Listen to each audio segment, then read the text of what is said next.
एक पुत्र रत्न को उसने जन्म दिया। देख लेती थी उसे प्रसन्न होती थी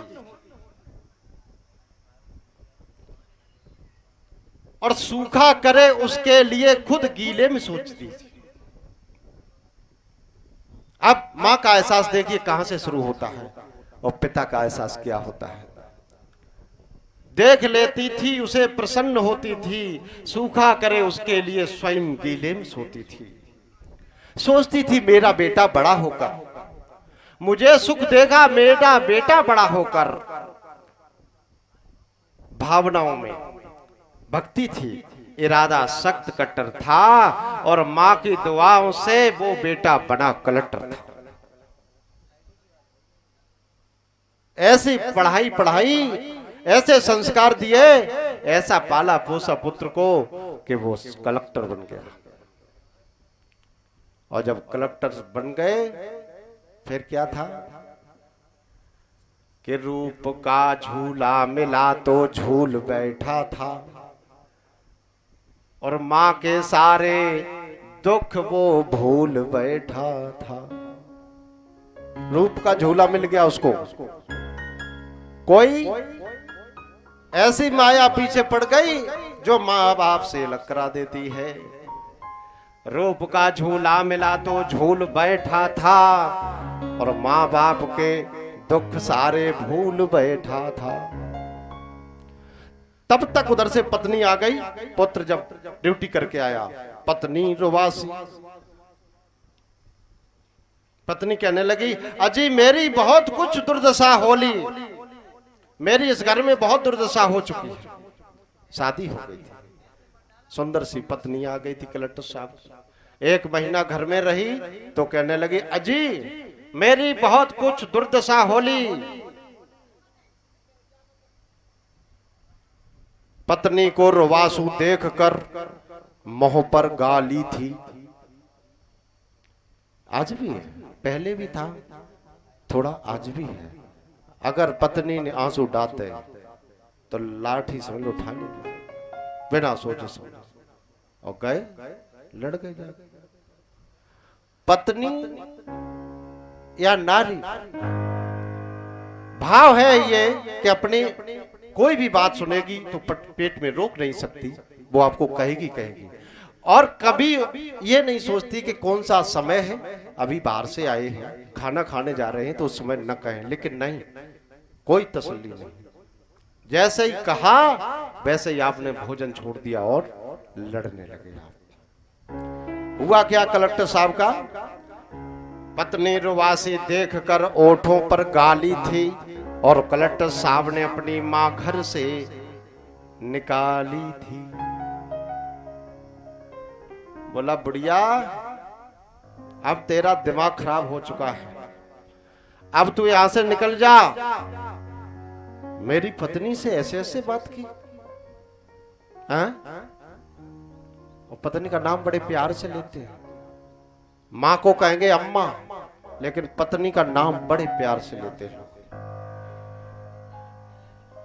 तो पत्नी रुवासी देखकर ओठों पर गाली थे और धक्का देकर कलेक्टर ने मां घर से निकाली थी।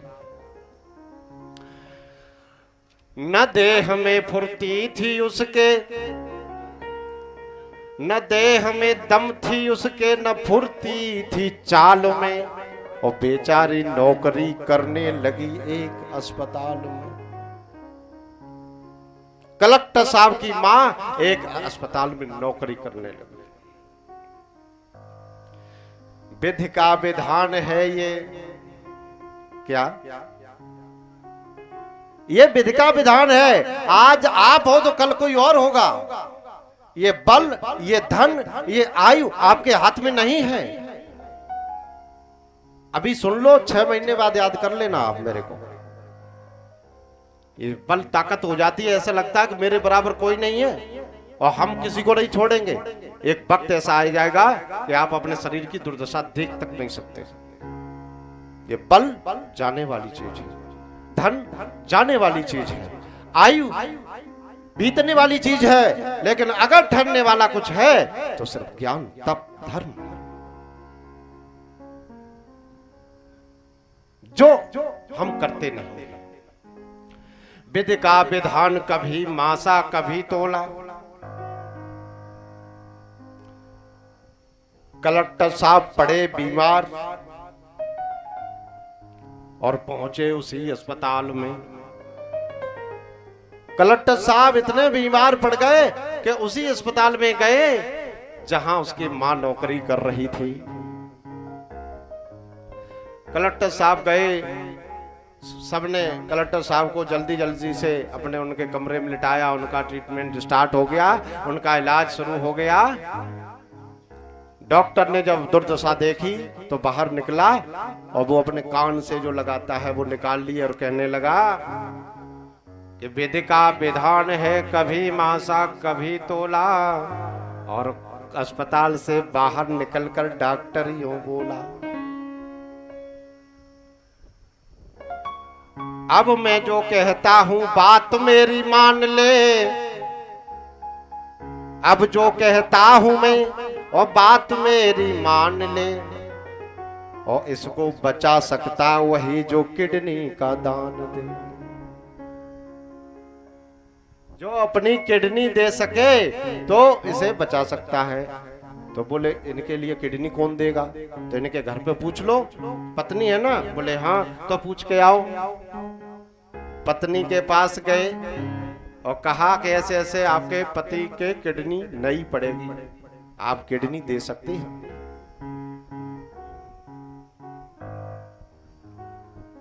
आप जानते ही होंगे हम आगे जो कहने वाले हैं। आप समझदार हैं, क्योंकि कथाएं ऐसी ही, आजकल दुर्घटना परिवार की ऐसी ही है जो हम कह रहे हैं। पत्नी बोली, हम किडनी दे नहीं सकती। अरे हम रहे या ये रहे, बात तो बराबर है। क्या है? ये रहे या हम रहे, बात तो एक ही है। हम किडनी दे नहीं सकती, चाहे दुनिया जाए भाड़ में। और सुन रही थी मां उसकी पर्दे की आड़ में। मैया उसकी खड़ी थी पर्दे की आड़ में, लेकिन पास में नहीं आ रही थी।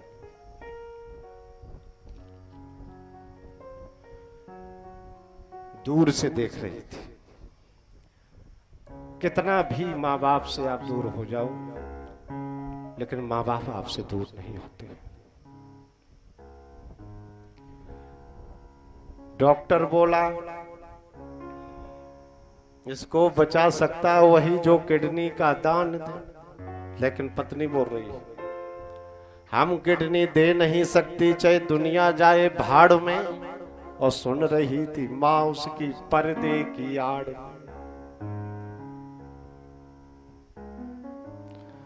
इतनी कहकर के डॉक्टर चल दिया, बोला हमसे नहीं हो सकता इसका इलाज, दूसरे अस्पताल में ले जाओ। कोई नहीं था उसके साथ। तो जो बुढ़िया थी, जो उसकी माँ थी, पीछे से पर्दे से निकल के पीछे वाले दरवाजे से निकल के दौड़ करके आई और डॉक्टर का हाथ पकड़ लिया।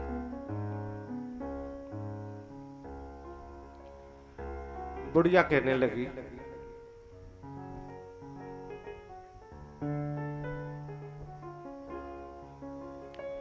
कहे डॉक्टर साहब एक बार और देखभाल लो। हे डॉक्टर साहब एक बार और देख लो। बोले क्यों? आप कौन? आ जाओ डॉक्टर।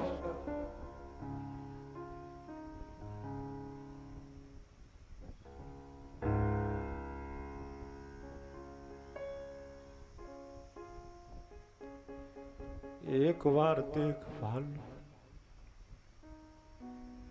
मैं खुशी से दे रही, मेरे गुर्दे निकाल लो।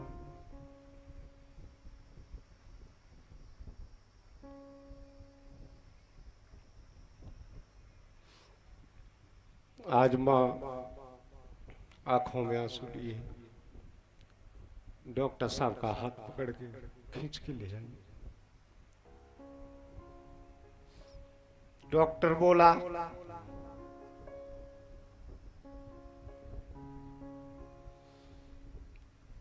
ऐसी बातों से कोई दूसरा डर नहीं सकता और मां के सिवा ये काम कोई कर नहीं सकता। ऐसा काम सिर्फ अगर कोई कर सकता है तो मां कर सकती है, दूसरा कोई नहीं कर सकता। बोले आप क्या मां है उसकी? बोले मैं मां तो हूं, लेकिन मेरे बेटे को नहीं बताना। मेरे बेटे से नहीं कहना कि तुम्हारी मां ने किडनी दी है। इस बात को डॉक्टर साहब राज ही रखना और मेरे बेटे को नाराज नहीं करना। ये राज की बात है, इसको राज रखना, मेरे बेटे को नहीं बताना।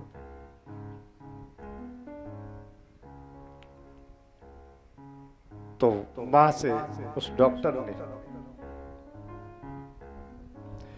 मां ने अपने तन से और किडनी वो दे दी थी और जीवन दिया बेटे के लिए, स्वयं मौत ले ली थी। मां ने दोनों किडनी निकलवा दी अपने पुत्र के लिए और स्वयं मौत उसने ले ली।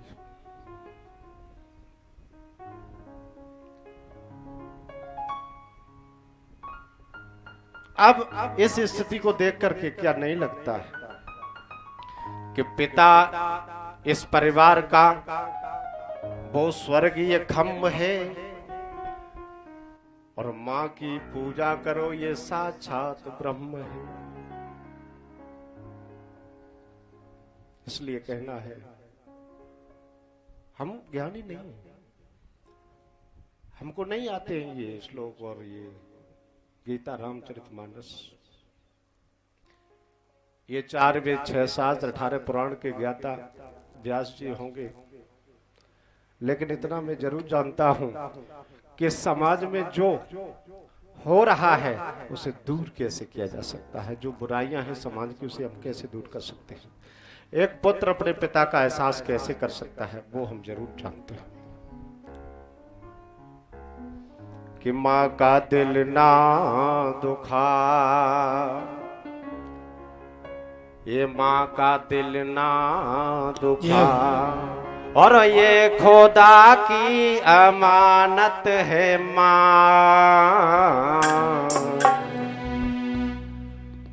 कि मां बच्चों की और जान होती है, वो होते हैं किस्मत वाले जिनकी मां होती है। तो कितनी भोली है, तो कितनी सुंदर है, तो कितनी भोली है, तो कितनी सुंदर है और प्यारी प्यारी है। ओ माँ, ओ माँ, ओ माँ, ओ माँ। तू कितनी भोली है, कितनी प्यारी है, कितनी प्यारी है। ओ माँ, ओ माँ, ओ माँ, ओ माँ। हरि बोल।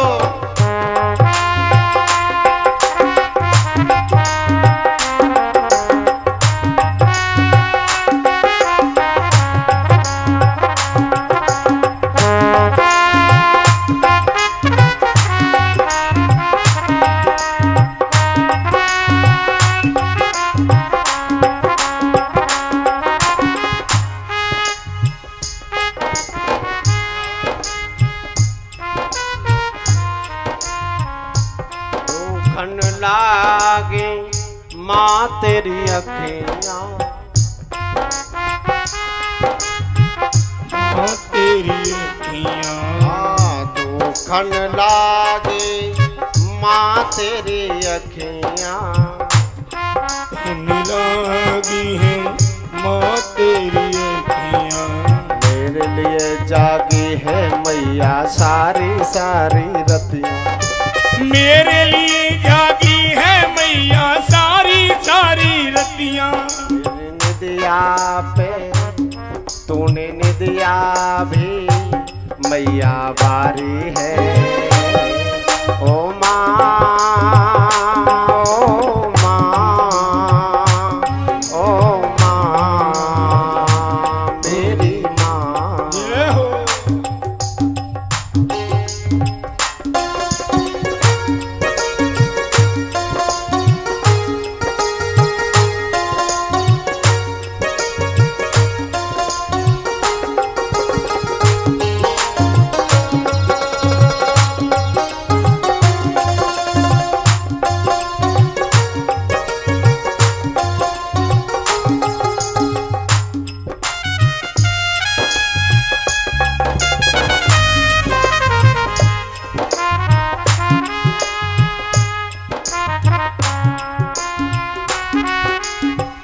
अपना नहीं है सुख दुख कोई, अपना नहीं है सुख दुख कोई।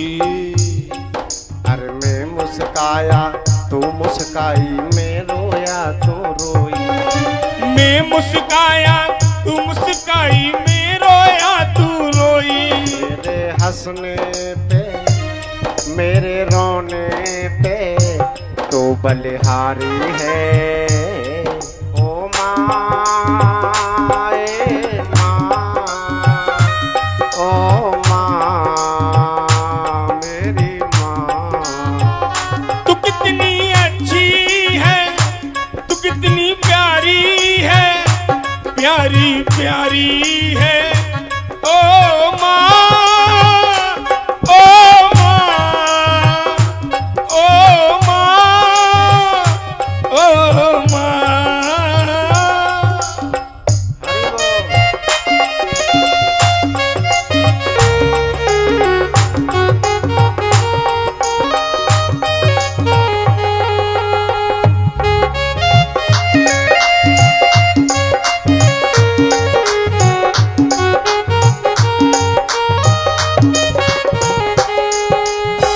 हाँ है।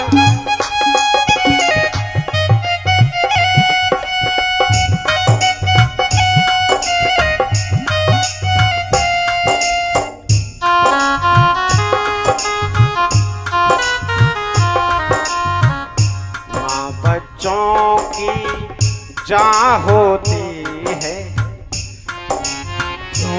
की जान होती है। वो होते हैं किस्मत वाले जिनके माँ होती है।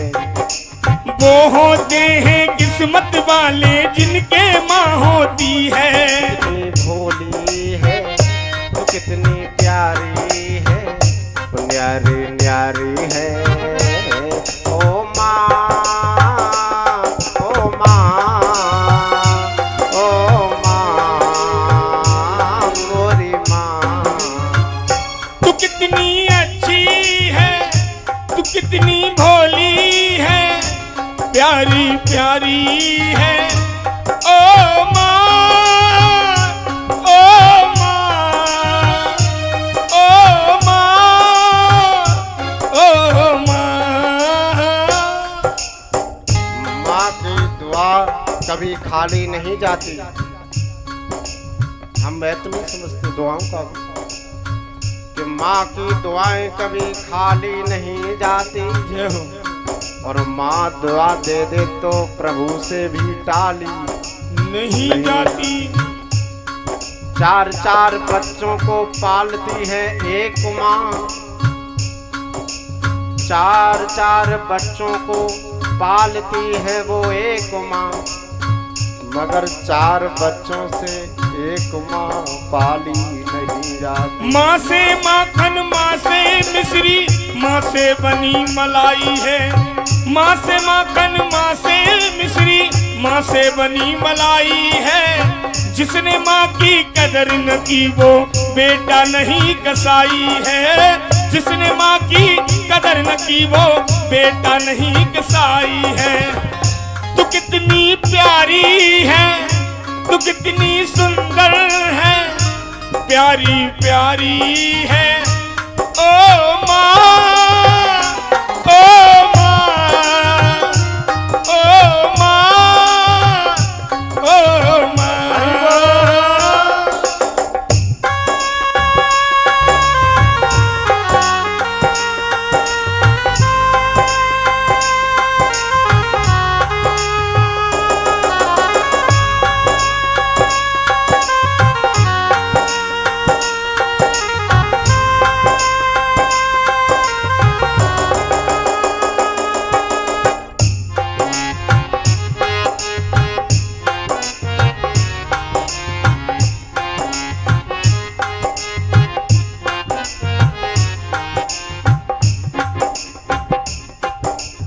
बोलिए गोविंद भगवान की,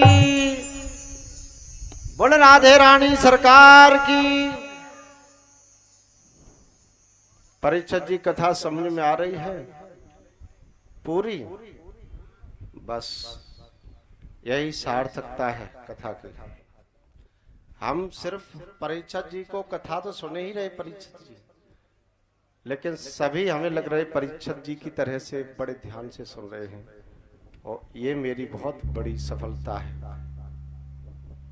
कथा को अगर मन से ना कोई सुने तो वो कथा में कमी नहीं होती है, लेकिन कथा कहने वाले में जरूर कमी होती है। भाव पक्ष अगर कथा हृदय में ना उतर जाए तो फिर उसका महत्व ही नहीं होता। अब हम चलते हैं थोड़ा सा लीलाओं की तरफ, क्योंकि कुछ हमको भी लीलाएं बताई गई हैं तो वो लीलाएं भी पूरी करनी है। अब हम थोड़ा परिवार और माता पिता से थोड़े से अलग होकर के चलते हैं भगवान कृष्ण की बाल लीलाओं में। भगवान ने कल की कथा में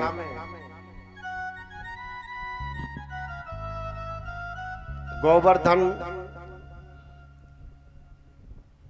गिरिराज की पूजा करवाई और एक रूप में स्वयं खा रहे हैं और एक रूप में स्वयं खिला रहे हैं।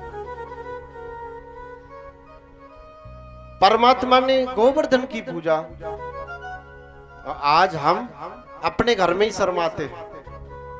हमारे बच्चों की इतनी इज्जत हो चुकी है कि अपने घर के कार्यों में बड़ी शर्म आती है। अगर गाय है तो यहाँ भगवान कृष्ण गोवर्धन की पूजा करा रहे हैं और हम उससे हाथ लगाने में शर्मा रहे हैं। स्वयं विधाता, स्वयं परमात्मा पूजा करा रहा है और हम हाथ क्यों नहीं लगा रहे हैं? शास्त्रों में, वेदों में, पुराणों में लिखा है कि गाय का गोवर्धन में यदि आपका हाथ भी लग जाए तो कई बीमारियां दूर हो जाती हैं और 33 कोटि देवताओं की कृपा हो जाती है। अगर किसी से कह दो कि आप गाय का गोबर ले आओ हवन के लिए लिपाई करना है, तो वो बालक ढूंढने से नहीं मिलेगा आपको। वही रहेंगे गिने चुने लोग। इसलिए भव सागर से भी वो गिने चुने लोग पार होते हैं। और हम तो कहते हैं प्रभु कल ऐसा रथ भेज दो कि पूरे परम धाम की सैर कर लें सारे लोग, क्योंकि हमें कोई भी भक्त परीक्षित जी से कम नहीं लगता है सुनने में। तो हम एक के लिए रथ नहीं मंगाएंगे, सबके लिए मंगाएंगे रथ, और सब परम धाम की सैर करेंगे कल। और कल बहुत पावन कथा जो है सुदामा चरित की है, और मेरे मुखारबिंद से आप पूरी कथा श्रवण करेंगे। इसलिए अब हम चलते बाल लीलाओं की ओर कन्हैया जी की, कि कन्हैया जी ने जब गोवर्धन की पूजा कराई तो यथार्थ है कि जिसकी पूजा, जहां जिसका सम्मान होता है और उस सम्मान को हटा के आप दूसरे का सम्मान करेंगे तो उसे तो क्रोध आएगा ही आएगा। इंद्र भगवान को क्रोध आ गया, बोला मेरी पूजा होती थी और ये गोवर्धन की पूजा कैसे होने लगी। तो उन्होंने क्या किया, गोकुल में 7 दिन तक लगातार मूसलाधार बारिश शुरू कर दी। ये देखो बादलों की गड़गड़ाहट के साथ बादलों से घनघोर बारिश। आप बैठे रहो, आप पर कोई प्रभाव नहीं पड़ेगा क्योंकि आप कथा में बैठे हैं। बारिश भी होगी तब भी बच जाओगे और बिजली कड़केगी तब भी बच जाओगे आप, क्योंकि भगवान कन्हैया ने किसी भी गोकुलवासी को कोई क्षति नहीं पहुंचने दी। सारे ग्वाल बाल इधर उधर भागने लगे, कहने लगे कन्हैया अरे कहाँ हो कान्हा, पूरा गोकुल बहा जा रहा है। जब ग्वाल बाल सारे कन्हैया जी के पास पहुंचे और कन्हैया जी को लेकर के आ गए, कन्हैया जी दौड़ के गए गोवर्धन के पास और उनको दूसरा कोई उपाय नहीं दिखा तो भगवान कन्हैया ने गोवर्धन पहाड़ को उठा लिया। बोल गिरिराज धरण महाराज की जय हो। अब कन्हैया ने तो वो गोवर्धन उठा लिया, लेकिन जो बाकी ग्वालवाल थे वो अपना अपना डंडा टेक करके खड़े हो गए, अपनी अपनी लाठी अपनी अपनी लकुटी को लेकर के खड़े हो गए। अब पर्वत गिरिराज को स्वयं भगवान अपनी उंगली पर धारण किए हैं, परंतु ग्वालवाल ये जान रहे हैं कि इतना भारी पहाड़ है कहीं गिर न जाए, तो उन्होंने अपनी अपनी लकुटी को लगा लिया उसमें। अब सब लोग अपनी अपनी लकटी लगा के खड़े हैं, कन्हैया जी अपनी अंगुली पर धारण कर रहे हैं और जितने भी ग्वालवाल जितने भी गोकुलवासी थे सब उस गोवर्धन गिरिराज के नीचे आ गए और खूब 7 वर्ष तक वर्षा हुई। और वर्षा इतनी होने के बाद भी उस गोकुल में कोई नहीं नुकसान हुआ। क्यों कि जाको राखे साया। आप प्रभु की शरण में आ गए हो, आपका कोई बाल बांका नहीं कर सकता है। शरणागत तो होके देखो, तेसाम नित्य अभुक्ता नाम योग क्षेमम व्यामेहम्। प्रभु कहता है यदि आप मेरी शरण में आ जाते हो तो आपका पूरा योग क्षेम मैं धारण करता हूं, आपकी पूरे सारी जिम्मेदारियां मैं ले लेता हूं। कि साईं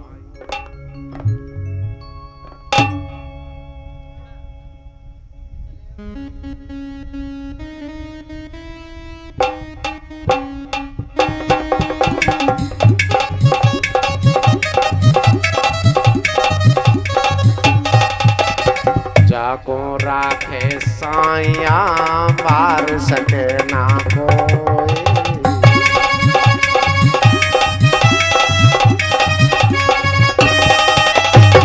पालन बाका कर सके चाहे जग पेरी हो।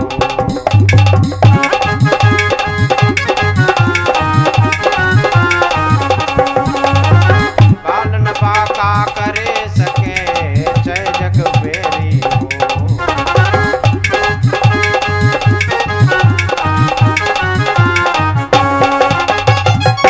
बोलिए गोविंद भगवान की। जोर से बोलना पड़ेगा, एक बार राधे राधे बुलवाते हैं आप सबसे, सभी बोलेंगे अपने। इस जिब्या को पावन करो, प्रभु के दरबार में बैठे हो, नाम सबके मुख से निकलना चाहिए। गोविंद बोलो हरि गोपाल बोलो, गोविंद बोलो गोविंद बोलो हरि गोपाल बोलो, गोविंद बोलो हरि गोपाल बोलो, गोविंद बोलो हरि गोपाल बोलो, गोविंद बोलो हरि गोपाल बोलो, राधा रमण हरि गोपाल बोलो। राधा रमण। सभी लोग बोलिए, ताली बजाइए। हरि बोल।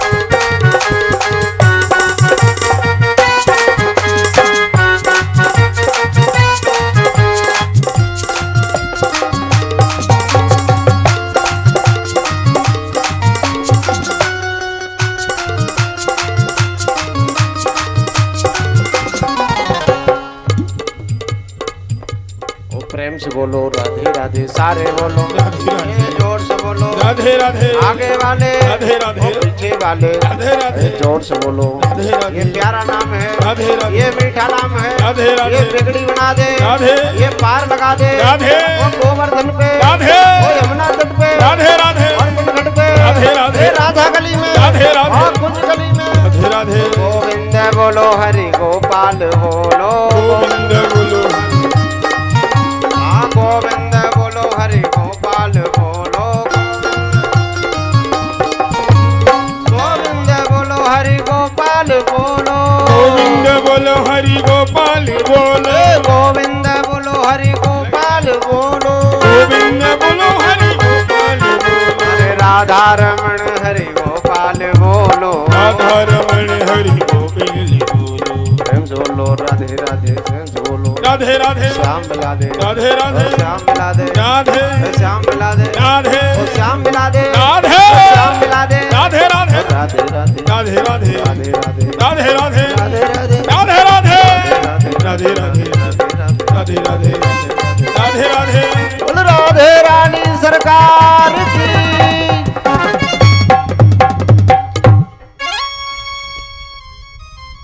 आज कन्हैया ने गोवर्धन गिरिराज को धारण कर लिया और पूरे गोकुलवासी उस गिरिराज के नीचे आ गए। उस समय इंद्र ने यह सोचा कि 7 दिन से बरसात हो रही है, चलो चल के देखते हैं कि गोकुल का हाल क्या है। इंद्र भगवान जैसे ही आए, उन्होंने देखा कि गोकुलवासी पूरे सुरक्षित हैं, जिसके लिए मैंने बरसात कराई थी उनका कोई नुकसान नहीं हुआ। ऐसा होता है, एक पड़ोसी दूसरे पड़ोसी को हानि पहुंचाने में कोई कसर नहीं रखता, कोई कमी नहीं रखता, और उसे ये नहीं दिखता है कि उस पर कृपा जो ऊपर वाला कर रहा है। जितना आप अपने पड़ोसी पर जलोगे उसकी उन्नति उतनी ही बढ़ेगी, ये लिख लेना। आपने दूसरे के लिए अच्छा नहीं सोचा, बुरा सोचा, तो हानि आपकी होगी, उसकी नहीं। लेकिन हम पूरा समय निकालते हैं दूसरे की बुराई करने में, पड़ोसी को नीचा दिखाने में। अगर बच्चे सफल हो रहे हैं तो ऐसा निकालेंगे जाल कि हम भी दुखी तो तुम भी दुखी रहो, लेकिन कृपा उसकी है। और वो जब कृपा करता है तो किसी का कुछ नहीं चलता। इंद्र भगवान आ गए, कन्हैया जी के चरणों से पड़ गए। प्रभु मैं तुम्हें पहचान नहीं पाया। प्रभु ने इंद्र को क्षमा कर दिया, बोले कोई बात नहीं। अगर हम इस तरह धाम पर अवतार लेकर के आए हैं और ग्वाल वालों के बीच में अगर कोई लीला कर रहे हैं, आपको ये संदेह है और आपको ऐसा लगता है, हमेशा ज्यादा सम्मान की आवश्यकता मत करो।